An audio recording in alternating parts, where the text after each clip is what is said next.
আচ্ছা ভাই, আপনি চা সিগারেট খাতে লাগেন, আমি দেখতেছি। আচ্ছা ঠিক আছে। আসিফ এদিকে আয়। ও শোনা শোনা, তুমি রাগ করিও না, আমি তোমারে কথা দিচ্ছি, আমাদের বিয়ের পর প্রথম হানিমুনটা হবে আফ্রিকার জঙ্গলে। হ্যাঁ, বেটার শখ দেখে আমি বাঁচিনি।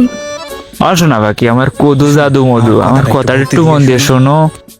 আমার না তোমার অনেক চুমা দিতে ইচ্ছা করতেছে, একটা চুমা আমি দিই। এই, তুই এই জায়গায় কি করতেছিস? ও ভাই ভাই, আমার নানি খুবই অসুস্থ। এই, তোর নানি অসুস্থ মানে কি হয়েছে? ভাই নানিরে খাটের থেকে নামাই দিছে। মরে টরে গেছে নাকি? না ভাই, এখনো মরে টরে নাই, কিন্তু একটু অসুস্থ হয়েছে। তাড়াতাড়ি ডাল সেটের টুল বক্সটা নিয়ে আয়, যা, মোটেও দেরি করিস না, তাড়াতাড়ি নিয়ে আয়। শালা মিস্ত্রির জ্বালা একটু শান্তি মতো প্রেমটাও করতে পারলাম না, জেনেই যাই খালি ডেকে নিয়ে আসে।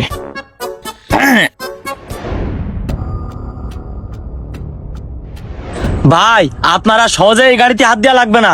যাক ভাই, এই গাড়িটা নিয়ে বহুত সমস্যায় আছে, বাড়ি থেকে বের হলেই গাড়ি বন্ধ হয়ে যায়। ভাই বিল কত হয়েছে? ভাই, পুরো বিল দিতে গেলেই তো আপনার মানি ব্যাগ সহ দেওয়া লাগে। ওই পোলা পানে চা খাওয়ার জন্য 1000 টাকাই দেন। কি 1000 টাকা বিল? আচ্ছা সমস্যা নেই, আমি দিচ্ছি।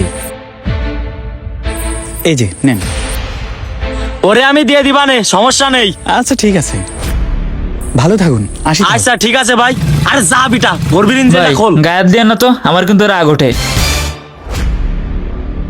ও ভাই, ওই বেটা তো চা খাইতে 1000 টাকা দিছে, আপনি আমার 50 টাকা কোন ভাবে দিলেন? হেল্পারের মতোই থাকবি, যেটা দিছি ওইটা নিয়েই থাক।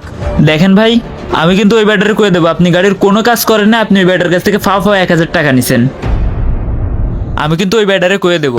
বেশি তেড়ি বেড়ি গেলি তোর ঘাল ধাক্কাতে বের করে দিবানে। সর এনতে সর।